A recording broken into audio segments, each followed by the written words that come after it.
and happy to also talk at a later point in time or network or whatever. So very important is I'm just kind of sharing some ideas I have. So pick out what you like, challenge what you think is a little weird, and ignore what you think is bullshit. So I think that's quite fair to say that. So I kind of named this talk today, Why You Do. You'll probably find out why I call it this way at a later point, and why this is all you need to know. I could have also called this like learnings from 10 years startup, but I didn't. But anyway, so the funny thing is where I'd like to start off with, like, this whole startup topic is something which is very clear to and dear to my heart. And it's been huge all over the world in the last couple of years. So I'd like to say, how do you start a startup in a step-by-step guide? Now, initially, the most important thing is you kind of put on your thinking cap, which is always good. You always start with thinking. Very quickly, you'll have an idea. It's all about the idea. Then you write a business plan. You need at least 50 pages. If you don't have a business plan with 50 pages, it's basically useless. Very important is show your scalability. Everything has to be scalable. If not, tweak your Excel. Only code with a hoodie. If you don't code with a hoodie, the quality of your code isn't very good. Obviously, you're going to have to invest in kit. This is your starter pack. Don't worry, I've got my glasses here. And yes, this is a MacBook, and my iPhone's around here somewhere as well. Now, no startup can work without an MBA or a beard. Could be optional, ideally both, but again, that's in the eye of the beholder. Once you started working, go to a co-working space. This is the only place where amazing stuff happens.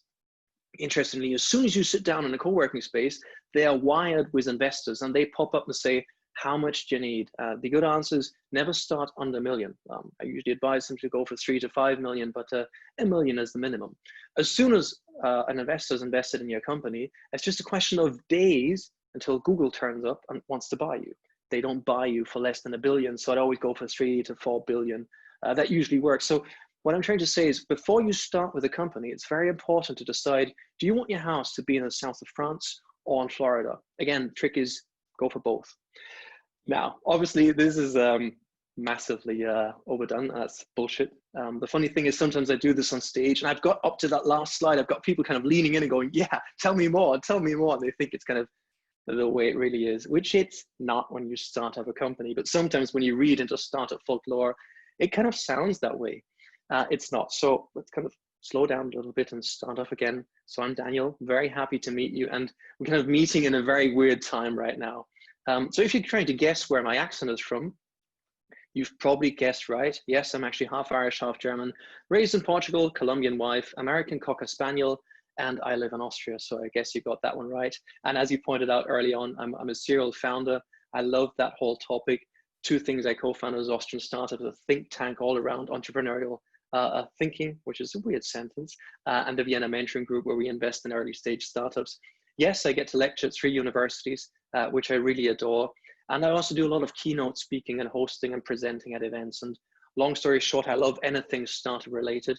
And quite frankly, because I love working with people who are just do things, although it's basically impossible, and they still do it. And that's amazing.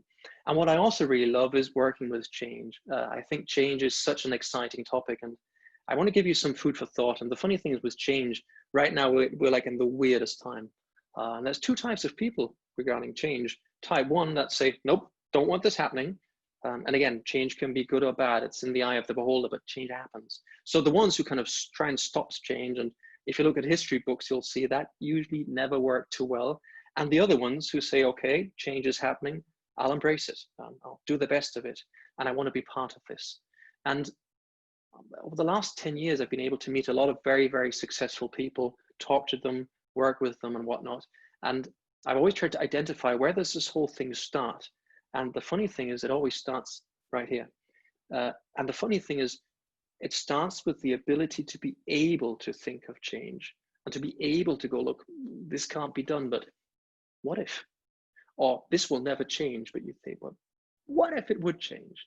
And this is a very important component. Like, if you want to do innovation, always understand that things can be changed and things can be solved.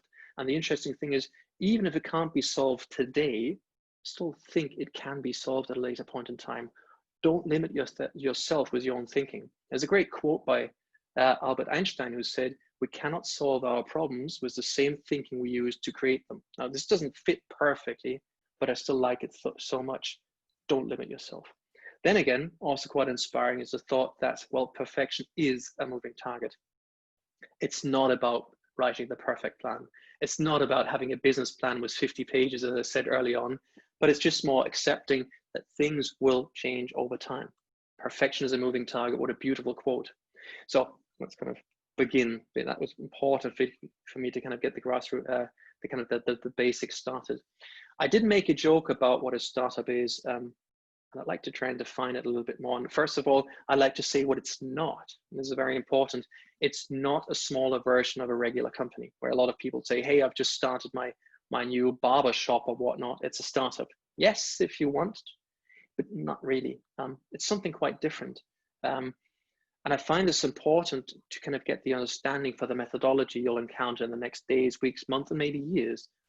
So if you look at a traditional company, they know what their business model is. They know their customers. They know their market, their mechanisms. It's about execution. So if we were to start a new barbershop, which again, it's just as hard or just as easy as any type of startup, but there's one major difference. We have information. We could take a map and say, okay, here's one, there's one, here's one. They're at that price point, they're at that price point. You could count the customers and whatnot. You have perfect information. So, and then you can say, look, there's a niche which we've identified. Let's go. Again, just as tricky or easy. But a startup doesn't know all of that. A startup is basically a group of people saying, oh, I don't know, we're going to do something new. No one's done that, right? So let's see, let's go for it. And for me, what I found so important was understanding the fact that a startup is basically based on a hypothesis. A group of people saying, look, I have this innovation. I think it might work. I think people might need this. I think people might be willing to pay for this. I think there might be a market. I think this could work. And then like in academia, well, what do you do with hypothesis? You say, well, it'll work, yes or no. And then you start validating this in the process. And it's really important to understand. A startup is not perfection. A startup is just saying, hey, this could work. Let's find out. And once you've done that, then you start working on your business model. And then you take it a step further, and then you try and find your perfect product market fit. What's different though between startups and non-startups is a strong focus on growth, that they say, look, the most important thing is growing more than revenue, which is sometimes quite tricky if you encounter more traditional groups of people that look at it and go like, hey, it hasn't got any revenue. That sounds like a bad idea. It's a different set. So that's okay. Now, when I started off in Startup Land about 10 years ago, so I have an MBA and I'd focused on advertising and market research. I wrote my thesis on mobile marketing, again, 11, 12 years ago when I started with it. And I was invited by a company builder, basically seasoned entrepreneurs that look for someone who's dumb enough to do what they want, kind of, and execute their ideas. And that was me. And I loved it. So I kind of encountered them. And on day one, I had so many questions. Like, who's the customer? What's the market and whatnot? And they kept on saying, look, we don't know. We don't know this either. We don't know. And I was like, so how are we going to find out? And they said, well, we'll have to see. And I said, well, okay, good. Let's start with market research. And I'll never forget this, the way they looked at me and said, okay, so how much is this market research thingy? And I don't know what I said, a couple thousand euros. And they smiled at me and said, look, I haven't got any money for that. But we have no time either.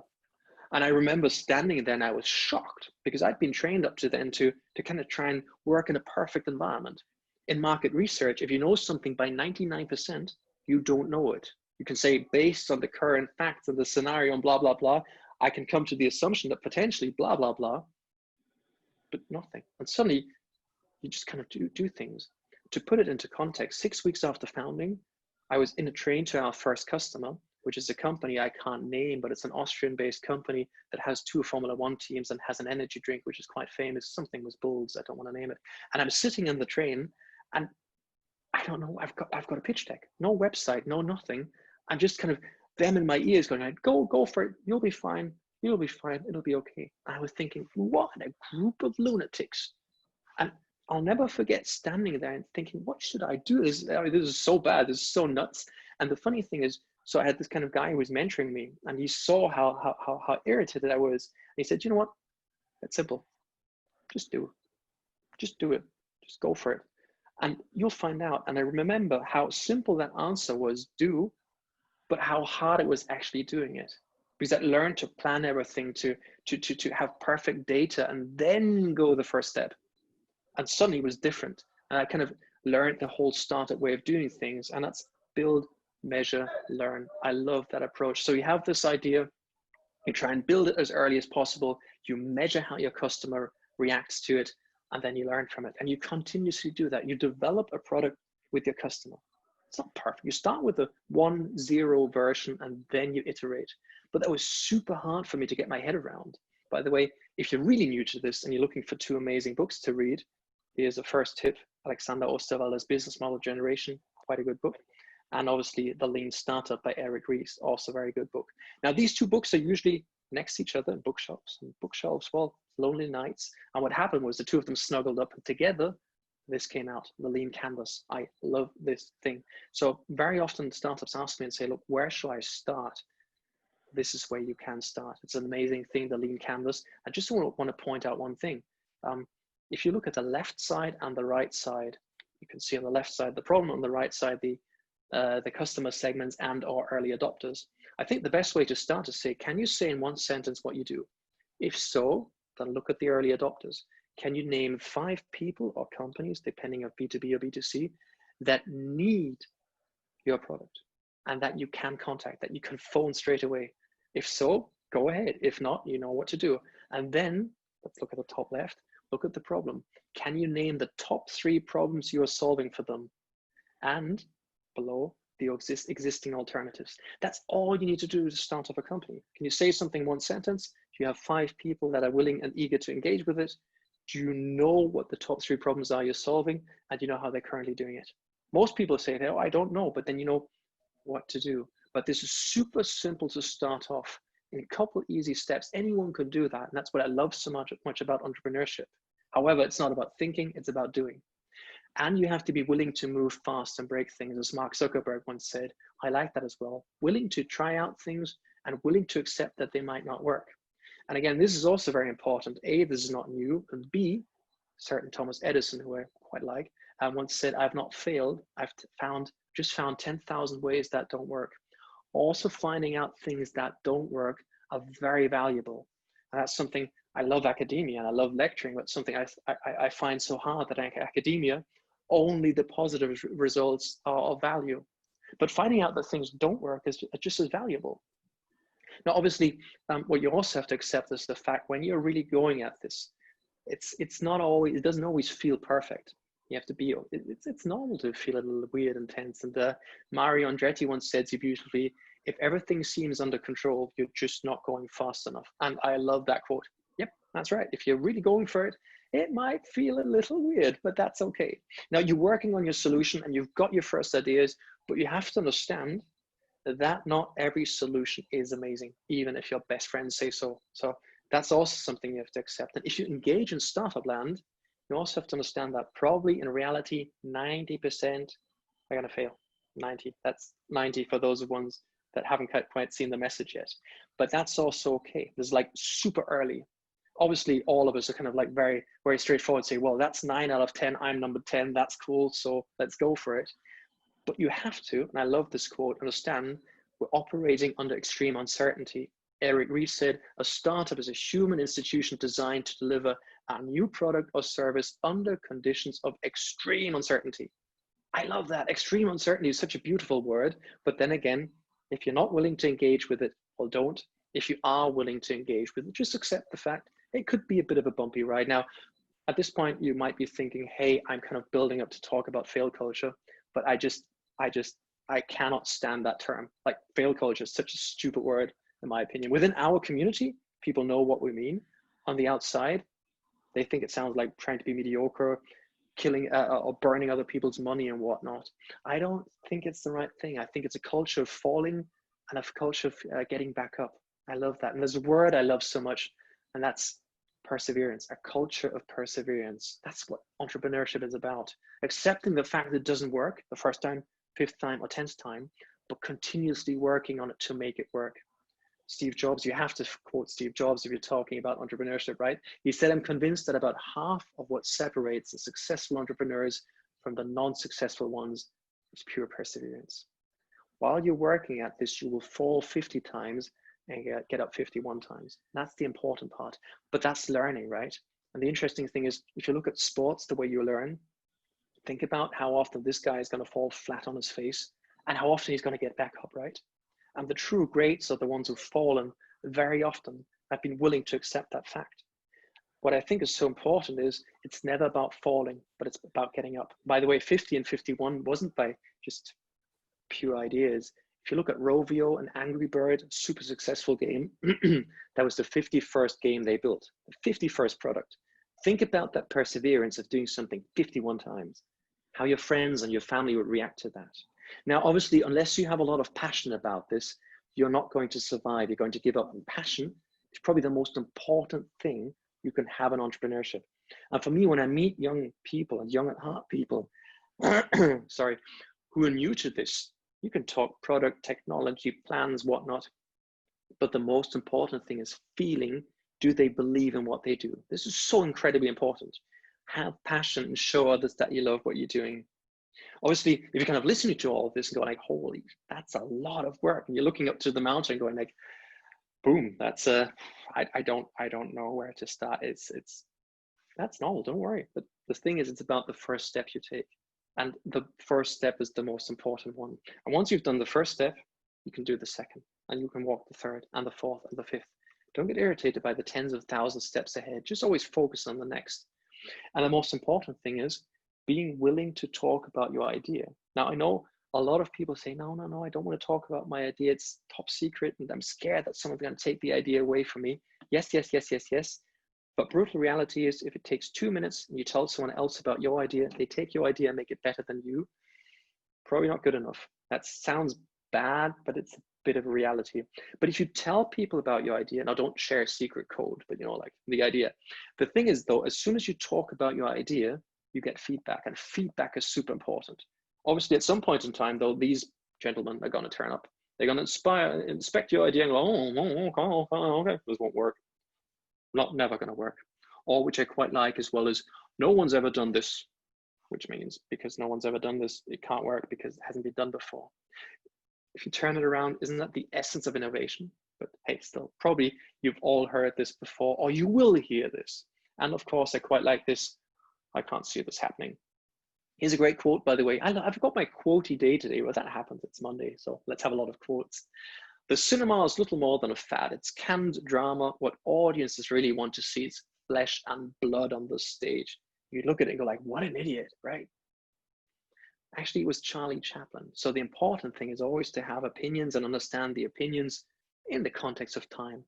And really smart people are people who can change their opinion based on new facts and new evidence. Now, what you're going to have to do is you're going to have to get good feedback.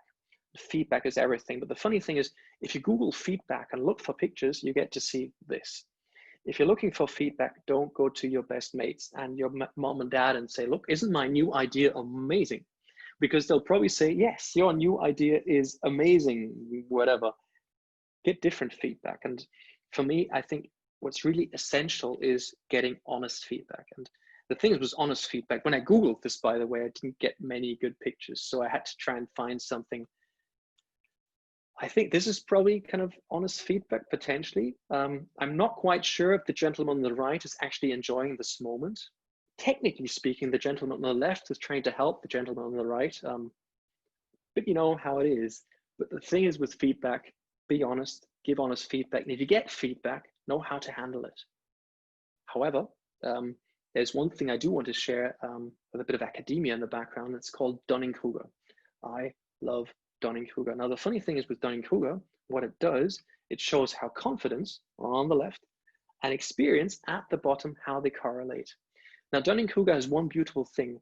Basically, look at it as a parallel to being new in a subject. Now, what you do is you read an article about something. And you're like, ooh, I've understood it. I know everything. So boop, up goes the confidence. And you go like, this is amazing. I need to find out more. So you start watching on YouTube, read a first book, a second book, and every time you read more, you go like, oh God, I actually have no idea what I'm doing. And the more you read, the more you go like, wow. That's you actually gaining experience, but you're losing confidence. And probably all of you have experienced that. But the funny thing is, and at some point in time, it'll pick up again. You'll encounter different types of people that give you feedback. The important thing is talking to people at the bottom or on the right side, that's okay. Once in a while, you're going to encounter people that live right at the top there. Now, this is actually a technical name. You call this Mount Stupid. These are people that live on Mount Stupid. Just be aware how to handle these types. If you need a good example of Mount Stupid, US president, just saying, yes, he's a prime example of people right on Mount Stupid. Now, anyway, the thing is, if you also look at the way startups behave, if you look over time, and I need 3 minutes and then I'm done. The funny thing is startups behave very much in line. So you're going to shoot this in the market, going to go, this is amazing, and then crashing down to reality. And then you start iterating, and then bit by bit, you'll actually find out what you're doing. But you also have to accept the fact is your idea might be here, and over time, it's going to change. Your product is going to change very much. When you start with this whole topic, be aware that you have to encounter risk and you have to allow risk. But only if you allow risk, you can allow innovation. Now, I'm a huge motorsport fan, and imagine you'd have this guy who's about to get his pole position at Monte Carlo, and you tell him, look, I want you to get pole position. I want you to go fastest, but the car is not insured. So if you crash it, you pay. So go for it. And what's he going to do? He's going to trundle around the circuit. He's going to be sweating and go like, no, I'm not touching it. You have to accept the fact that if you want to go flat out, you have to be willing to accept risk. You have to be willing to give risk. Obviously, all of this starts right here, as I said early on. And I want to tell you one story I like so much. Now, I mentioned good old Thomas Edison. Now, imagine I were Thomas Edison, and he's not the inventor of the light bulb, but he's the one who made it commercially viable. Now, this story is not true, but it could have happened. Now, imagine Thomas walks out of his shed and goes to his best buddy and says, look, dude, I built a light bulb. So his friend says, so what does it do? You go like, light. He says, oh, okay. So light my candle? He says, yes. But with your candle, your house could burn down. That's a really bad thing. And the other guy says, cool, I want that thing, light bulb, give me. And Edison says, well, look, the thing is, I'm going to have to actually invent a power plant for this. Then I'll have to build cables from the power plant to your house. And I'm going to come to your house. I'm going to rip open the walls, put cables in there, and you're going to pay for electricity. It's going to take you 10 years. Probably his best friend didn't say, that's amazing. Where do I sign the check? But probably his best friend just said, go away. Now, was that likely that it would work? No. What a stupid idea, right? Did it work? Yes. And that's what I love so much about the story with the light bulb. So if you're looking around and think, look, my idea is so mad that it'll never work, look at a light bulb. We are working with extreme uncertainty. This is normal. We are the ones who are in the middle of nowhere thinking like, where can we go? We're in the middle of the forest and we start going in directions. We're like, this doesn't work, this doesn't work, this doesn't work, until eventually we find a way that works. And then we have others that start believing in us and start believing in our way we've gone. Now, what's important is to think like, why? Why would I do all of this? This sounds so mad. This is so hard work. Why? And why would others do it? There's a golden circle, a guy called Simon Sinek. If you have 12 minutes to share in the next couple of days, watch it. Golden circle, Tedx talk, YouTube, most viewed YouTube video ever from Tedx. And it's called the golden circle. And what he says is essentially always start with the why, start with the motivation. Why do you do what you do? Then start thinking about the process. How could this be done? And finally end with the product. Most people start with the product first, build something, then start thinking about the process. And at the end, they go like, no, always start with the why, with the motivation. And he has this amazing quote where he says, people don't buy what you do, they buy why you do it. And what you do simply proves what you believe. Now, we're talking about innovation, and be aware that we can distinguish between two types, incremental and radical. Incremental, short term, that's easy, making a phone lighter or something faster or whatnot. But making radical innovation work, that's long term. And that means you shouldn't make the mistake of looking at the initial product and judging it for what it is. Judge it by what it could be. That's a huge mistake people make. And also understand your own limitations. This, by the way, is the first car ever. Now, the interesting thing is for about 20, 30 years, people built cars as high as coaches. Until someday someone said, why are we building them this high? And the answer was that you could look over the horse's derriere. Cars hadn't had any horses in 30 years, so you understand what I mean. Don't limit yourselves just because it's always been done. And to close this little talk, is I'm absolutely convinced everything starts and ends with you. And I'm absolutely convinced there's only one person in the world that can actually stop you, and that's you. Don't be that person. Don't limit yourself in your thinking. Don't limit yourself in your imagination. And most importantly, well, just do it. Just go for it. And that's why I gave this whole thing this little dubious title, Why You Do. But that's all you need to know. You need to know why you do what you do. You need to know that you are the one who's going to make this work. And don't overthink. Just do. Why you do. That's all you need to know. And the rest is up to you. This is what I know about startups. Sorry for being a little over time, but I do get carried away. And I'm happy to hear if there's any questions. And of course, also if you'd like to connect with me at a later point in time. Thank you.